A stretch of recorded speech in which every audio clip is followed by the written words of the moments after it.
Hey guys, Verbal95, recording live from a local county prison cell. I guess I'm gonna try to get one more in before what's it, Ant-Man versus Adam's the next one. So, um, this is one that I've been meaning to do for a while. It'd been sitting on the back burner. I'd actually looked up some stuff for it preemptively and just never really got around to it. But I'm gonna go ahead and do it now. So that is, it's actually been a long it's been a very requested one, not for me, but like it's been a very popular recent one. And it's Nezuko from Demon Slayer and Alphonse Elric from Full Metal Alchemist, the Full Metal Alchemist franchise. I mean, pretty much since Demon Slayer started in what, 2018, something like that? 2018, 2019. That's about as long as like this fight's been requested, and basically since I first saw it, I thought that's actually pretty good. I like that, and I've only liked it more pretty much since I've seen it. So, yeah, I've been meaning to get around to it, but I just never really got to it. So hopefully this is a long overdue smash hit for everyone. So, starting with Nezuko. Nezuko is the brother of Tanjiro. She was infected might be the wrong word. She was given demon blood by Muzan or whatever his name is, and because of that, she has all of the capabilities of a demon. She actually is considered like a chosen demon or an upper class demon, but we'll get into that in a second. And because she was given so much blood by Muzan, I'm gonna get so much shit if I get his name wrong. By Muzan, so that she actually doesn't need to ingest blood like normal demons would. Also, like normal demons, her body can regenerate very, very quickly. So even like if you cut off a limb, she can regenerate it. If you, slice one of her organs or something, she can regenerate it. And she also has incredible superhuman strength. She's capable of smashing a demon or human within, just with a single blow. She's got incredible speed. She can, move faster than the human eye can follow. Her durability is kind of just where it is. It's not like incredible, but the regeneration kind of accounts for that. And yeah, so her particular abilities are everything else is pretty much unique to her. So she's capable of essentially controlling controlling her age or controlling her body's just size. Basically, she can make herself shrink, not shrink per se, but she can make herself small enough and light enough that she can fit into a little basket for Tanjiro to carry around. And she's also, in her advanced demon form, which is just basically her growing older, all of her abilities become, multiplied, but she's also, significantly larger, and it's implied that she's aging physically. So I forget if it's her manipulating her age or her just manipulating her actual size, but either way, it has the same real result. She does kind of have she's developed a bit of a sadistic nature towards demons specifically. That's just due to her not accepting her own demon nature and kind of like repressing it. And yeah, other than that, she's incredibly strong. She has very sharp nails that she uses to slice demons up. And then another part of her own ability is her blood demon art, part of which is her own biology, part of which is part of quote-unquote training. Much like Tanjiro, she can produce fire, but her fire is specifically and only targeted towards being able to hurt demons because it's actually produced from her own blood. So she can she can surround her, body with this fire. She can like use it to amplify punches and kicks, use it to, engulf her nails. She can create giant, like, kind of like tunnel, like cyclones of it. And then another aspect of her blood magic, or not blood magic, but her, blood art is that she can, congeal, she can like solidify and desolidify her blood at will.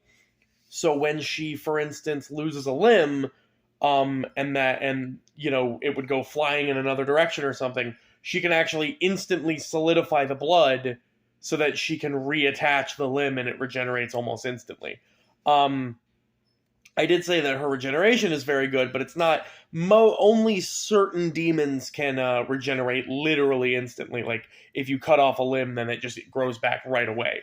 But she kind of gets around that by being able to do this, and she's even prevented her own decapitation, which is normally, a kill against a demon. She's actually been decapitated and just solidified the blood and then put her head back on. So she's very, very difficult to kill. Yeah, so that's more or less. She's a very simple character in terms of abilities, but she is one of the more powerful characters in the series. The only other thing that really comes into play is the fact that she is, I guess, kind of like Blade. She's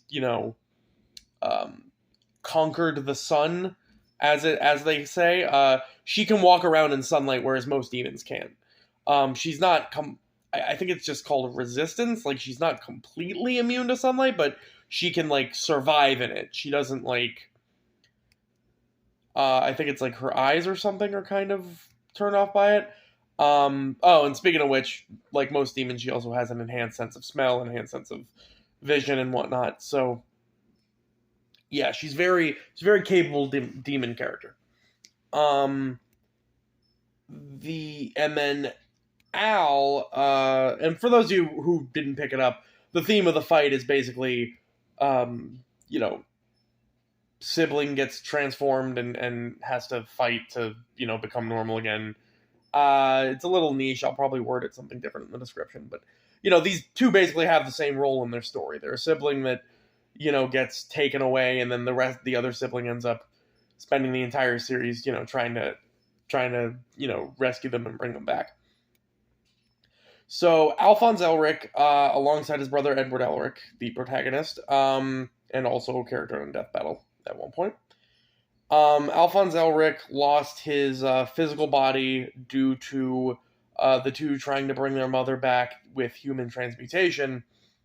So what this was going to do is, because he was trying to,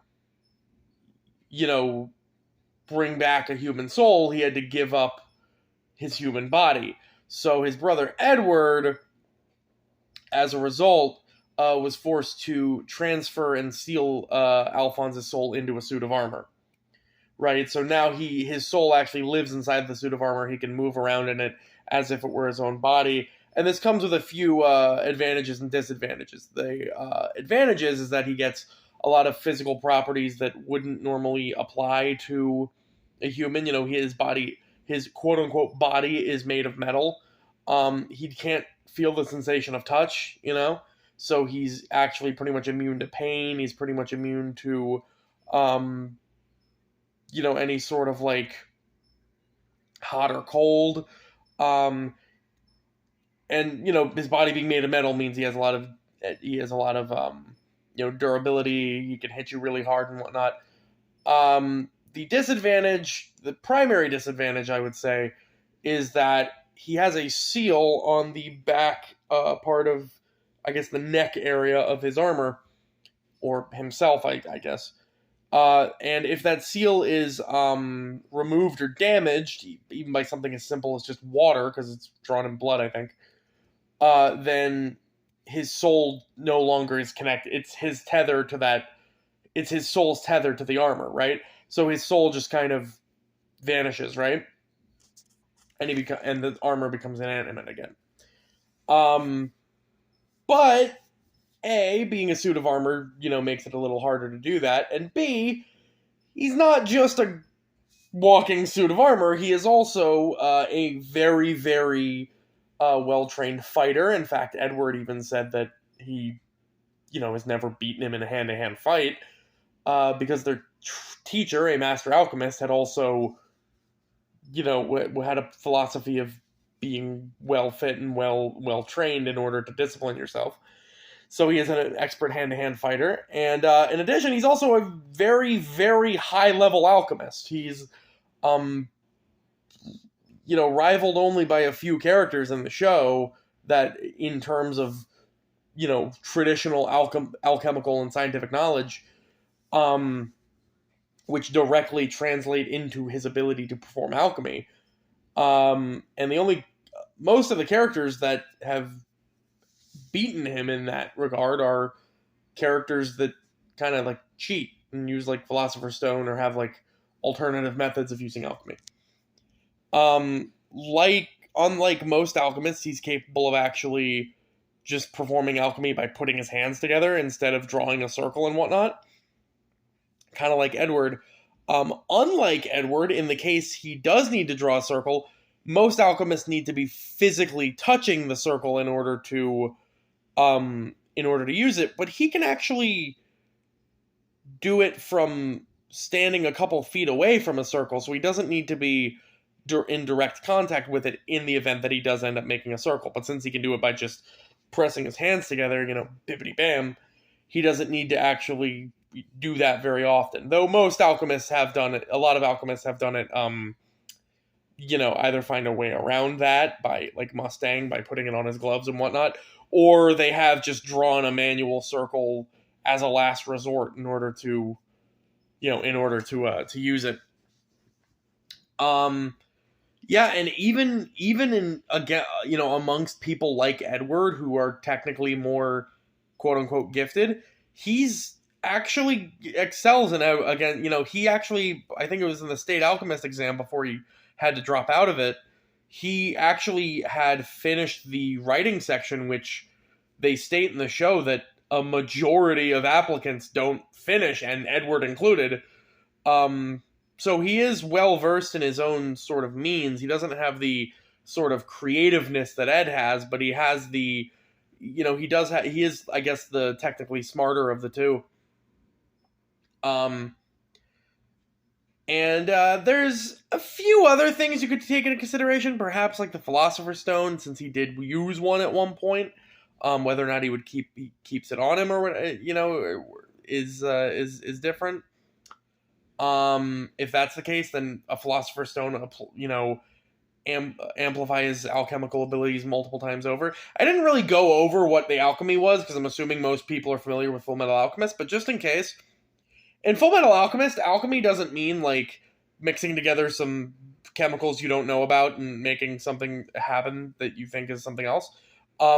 Alchemy is literally just like physics being applied without like a catalyst. So essentially, by taking like raw ingredients or raw material, these guys can theoretically do whatever they want. There's characters who like can take carbon and make explosions happen, which everything has carbon in it, so that's kind of busted.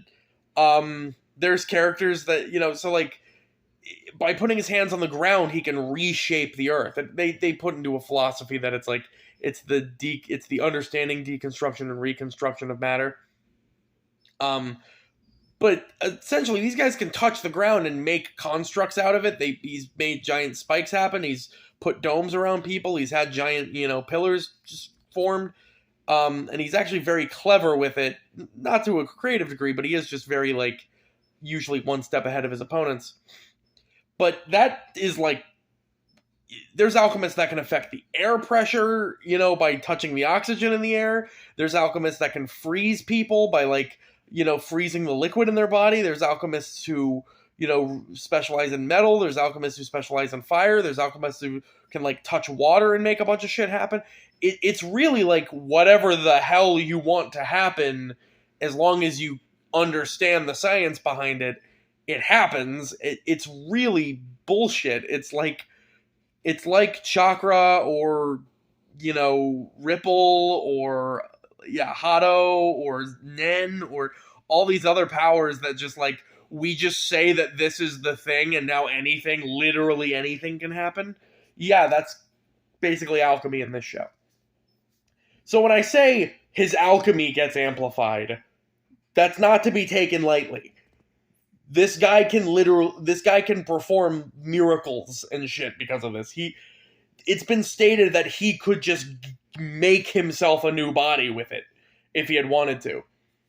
Because there's this thing called equivalent exchange, which says that you can't just make shit happen magically. You have to actually, like, transform something into something else. Philosopher's Stones essentially say that fuck that, and you can just do whatever you want, and you can make alchemy happen without equivalent exchange. And when you apply that, the scope of what you can do is near infinite. You can literally make a mountain out of a molehill if you want to. So that would be a thing to consider if you give him the Philosopher's Stone, which he did use at one point in the show. In the original series, which the canon is kind of questionable because it diverged from the manga slightly, but in the original series, his body had become part of his armor was actually had been turned into a giant walking Philosopher's Stone at one point, which the implication would be, well, wouldn't he have access to all the, no, he didn't, but point is, because of that, because of being turned from a suit of armor to a Philosopher's Stone to a suit of armor to human, in the Conqueror of Shambhala or whatever I believe it's called, the movie, which is definitely non-canon, that goes beyond non-canon, that's borderline fanfic. He was even able to separate his soul into separate parts and control different suits of armor, at one time. Now, that's not something I think they would include, but that does go to show you just his, extreme proficiency in alchemy. So who do I think wins here? Well,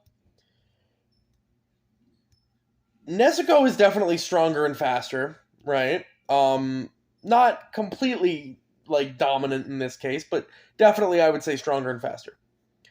The fire aspect, just because the fire is a mystical kind of, it's a purifying fire, so it doesn't really have the properties of fire, it only hurts demons, wouldn't affect Al. Alchemy is not a demonic art in Full Metal Alchemist, it's just, it is what it is.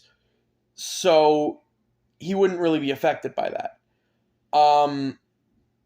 And Al actually has a lot of advantages here in terms of just the diversity and extent that he can use alchemy to. So it's actually kind of hard to,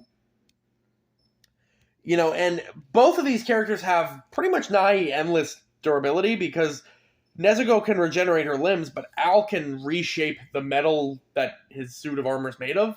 So if he loses an arm, he could just put it back on, or he could just not have an arm and still fight. Like I said, he can still draw circles and whatnot, and that's still...